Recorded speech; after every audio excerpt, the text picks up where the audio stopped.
नमस्कार माझ्या विद्यार्थी मित्रांनो, मी अरविंद पाटील. माझ्या मराठी गुरु 1981 या यूट्यूब चॅनलमध्ये मी तुमचं मनापासून स्वागत करतो. विद्यार्थी मित्रांनो, भारताचे माजी राष्ट्रपती डॉक्टर सर्वपल्ली राधाकृष्णन यांचा जन्म 5 सप्टेंबर रोजी झाला. त्यांचा हा जन्मदिवस संपूर्ण भारतात विशेषतः शाळा आणि महाविद्यालयांमध्ये शिक्षक दिन म्हणून साजरा केला जातो. तर शाळेमध्ये हा दिवस कसा साजरा करतात त्याविषयी आज आपण एक बातमी लेखन पाहणार आहोत. या बातमी लेखनाचा विषय आहे शिक्षक दिन सोहळा. विद्यार्थी मित्रांनो, बातमी लेखन कसे करावे, बातमी लेखनासाठी कोणकोणते मुद्दे आवश्यक आहेत हे आधी आपण समजावून घेऊया. पहिला मुद्दा बघा. सुरुवातीला डाव्या बाजूस आमच्या वार्ताहराकडून असे लिहून उजव्या कोपऱ्यात दिनांक लिहावे. दुसरा मुद्दा बघा. एखाद्या वृत्तपत्राचे नाव लिहावे. तिसरा मुद्दा आहे बातमी लिहिताना योग्य ती हेडलाईन जरूर लिहावी.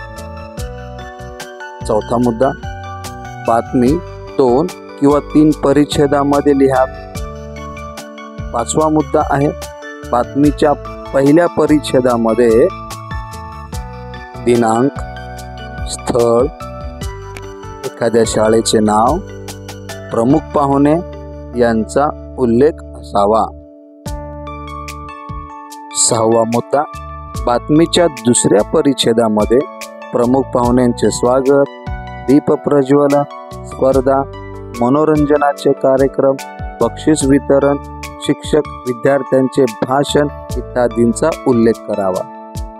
शेवटी तिसरा परिच्छेद लिहावा. या तिसऱ्या परिच्छेदामध्ये प्रमुख पाहुण्यांचे भाषण, मुख्याध्यापकांचे आभार प्रदर्शन, मुलांना खाऊचे वाटप, राष्ट्रगीत इत्यादींचा उल्लेख करून या बातमीचा शेवट करावा. तर विद्यार्थी मित्रांनो, या 7 मुद्द्यांचा वापर करून बातमी कशी लिहावी, त्याची मांडणी कशी करावी हे आता आपण समजावून घेऊया. बातमी लेखन करताना वरच्या बाजूस डाव्या कोपऱ्यात आमच्या वार्ताहराकडून असे लिहावे. त्याच ओळीत वरच्या बाजूस उजव्या कोपऱ्याला दिनांक लिहावी. दिनांक लिहून झाल्याच्या नंतर एखाद्या वृत्तपत्राचे नाव लिहावे. त्याखाली त्या बातमीची हेडलाईन लिहावी. जसं मी इथे लिहिलं आहे, शिक्षक दिनाचा सोहळा. हे सर्व लिहून झाल्याच्या नंतर तुमचा पहिला पॅरेग्राफ सुरू करावा. मुंबई, काल दिनांक 5 सप्टेंबर सोमवारी कांदिवली पूर्व परिसरातील ठाकूर विद्या मंदिर या शाळेत शिक्षक दिनाचा कार्यक्रम मोठ्या उत्साहात पार पडला.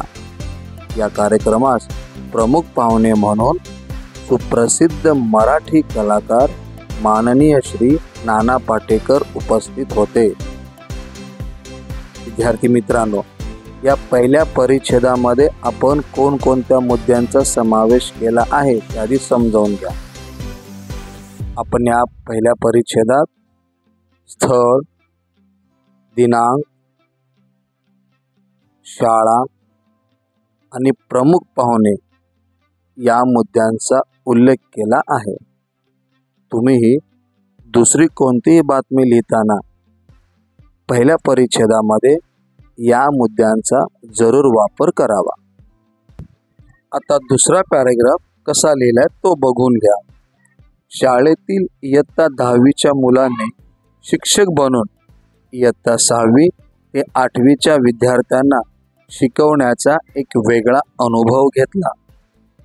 सकाळी ठीक 10 वाजता प्रमुख पाहुण्यांच्या आगमनानंतर सर्व विद्यार्थ्यांना शाळेच्या सभागृहात नेण्यात आले. शाळेचे मुख्याध्यापक माननीय श्री शैलेश सर यांनी प्रमुख पाहुण्यांचे शाल श्रीफळ देऊन स्वागत केले। इयत्ता 9वीच्या काही विद्यार्थ्यांनी खास शिक्षकांसाठी नृत्य व गायनाचे कार्यक्रम सादर केले। विद्यार्थी जीवनातील शिक्षकांचे महत्त्व या विषयावर अनेक विद्यार्थ्यांनी आकर्षक भाषणे केली। विद्यार्थी मित्रांनो, या पॅराग्राफमध्ये आपण कोणकोणत्या मुद्द्यांचा समावेश केला? प्रमुख पाहुण्यांचे आगमन, त्यांचे स्वागत, मनोरंजनाचे कार्यक्रम आणि विद्यार्थ्यांची भाषणे। तुम्ही सुद्धा दुसरी कोणतीही बातमी लिहिताना अशा मुद्द्यांचा समावेश करावा। आता तिसरा आणि शेवटचा परिच्छेद पहा। मनोरंजनाच्या कार्यक्रमानंतर माननीय श्री नाना पाटेकर यांच्या शुभ हस्ते काही वरिष्ठ शिक्षकांना आदर्श शिक्षकाचा पुरस्कार देण्यात आला। त्यानंतर प्रमुख पाहुण्यांनी आपल्या शैलीदार भाषणातून मुलांना छान उपदेश केला, गुरूंचे महत्त्व समजावून सांगितले। शेवटी मुख्याध्यापकांनी आभार प्रदर्शन केले। मुलांना खाऊचे वाटप करून राष्ट्रगीताने या कार्यक्रमाचा शेवट झाला।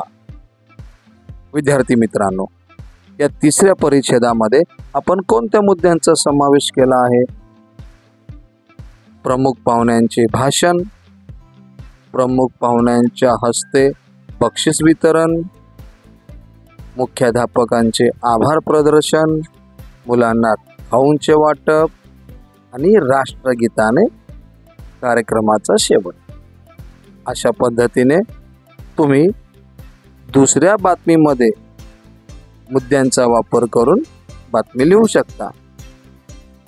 विद्यार्थी मित्रांनो, कसा वाटला तुम्हाला हा व्हिडिओ?